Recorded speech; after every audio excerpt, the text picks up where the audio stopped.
En Italie, la phase 2 du déconfinement ne sera pas synonyme de retour à la normale pour les salles de spectacle et les cinémas, loin de là. Si cette phase débute lundi prochain, aucune date de réouverture n'a été indiquée pour les lieux de divertissement. À eux seuls, les cinémas ont enregistré près de 60 millions d'euros de pertes depuis le début du confinement. Pour le propriétaire de cette salle à Rome et de 7 autres dans le pays, certaines structures pourraient bien ne jamais rouvrir leurs portes car les mesures de distanciation sociale risquent d'avoir des effets durables. La plupart des entreprises ne pourront pas survivre à la période actuelle et par la suite, si les mesures imposées sont trop strictes, elles auront un effet négatif sur la clientèle. Les clients attendent la réouverture, mais ils ont peur.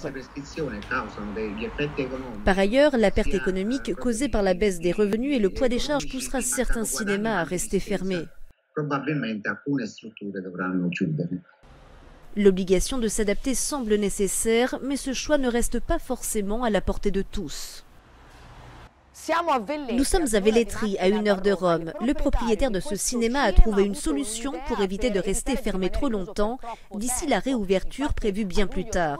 En juillet, les clients seront à l'extérieur et ils pourront regarder des films depuis leur voiture car ce cinéma sera transformé en drive-in. Le cinéma de plein air de Davide sera le premier à voir le jour en Italie, même s'il sera moins rentable que les salles traditionnelles. On a voulu installer notre salle de cinéma hors les murs, dehors, en respectant les règles de sécurité. C'est la seule façon de créer du lien avec les gens d'ici et avec les amateurs de cinéma qui sont nos clients habituels.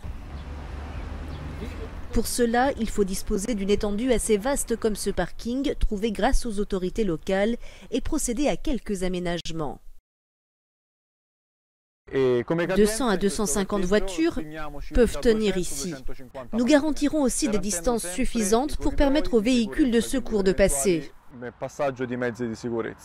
Les salles sont confrontées à de lourdes difficultés, tout comme l'ensemble du secteur.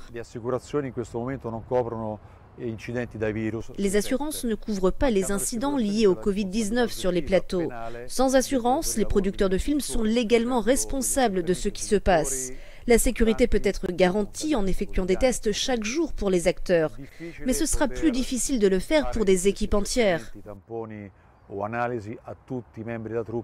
Reste un facteur susceptible d'aggraver cette crise, les mesures de distanciation sociale qui pourraient porter un coup dur aux lieux culturels.